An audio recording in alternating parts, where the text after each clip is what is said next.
دولتا ترک آداگرکر به هفکاریا پدکه ایرشی چپرین گریلاین تفگرا آسادیا کردستان دیگه. لگوری آگاهین که شهرم تین ورگردن پدکه چکین گران دشینه قادن برخودانه و ریل پیشی آداگرکریه و دیگه. مالباتن گریلایان یم باجار کوبانی خیانتا پدکه شرمزار کرونو گوتن پدکه لدیجی کردایتی تفدگره. شركو بري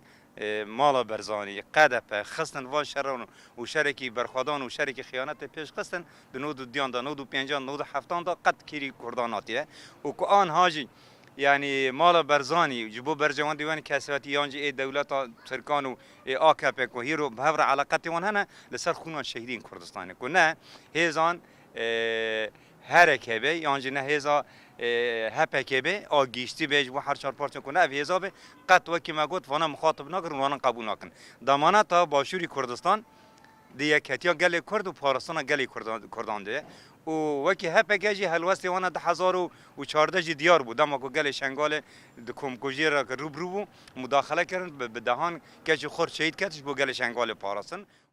هر وها مالباتن گریلایان دیار کرد کو ده دیروگ تجاری هفکاریا پدکه یا بداگرکریه را جبیرا نکه. کنها وی وا کارا نکرا و همچنان مرحله کی بنه و قصه کذب مشوتان ما وزاری مرسر حرش که هاتن ما قناه وزار نف چه حالی خودی کردن ما بچوی مزه کردن ما وای شکل پیتی نه ورگه و وای نها شیر دکن اوج زاری منه یه چپل شهر دوج زاری منه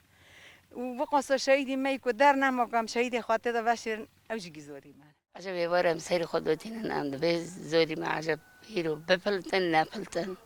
خیانت عرب مریجه نقهره اترکا مریجه نقهره مریجه کرماجت قهره جبر خود قهره ما کیجون روی مچتم و اوج دست بردونی دی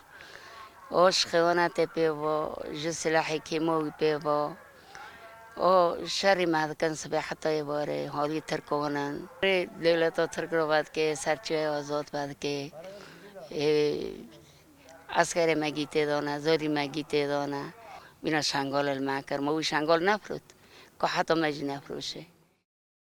لهر چار پارچین کردستان بانگ لپدکه تک کرن کو لخوا و گره و دست شخطا خیانت برده لپدکه درجاندنا خوینا کردن ولات پاریز ده بردوامه.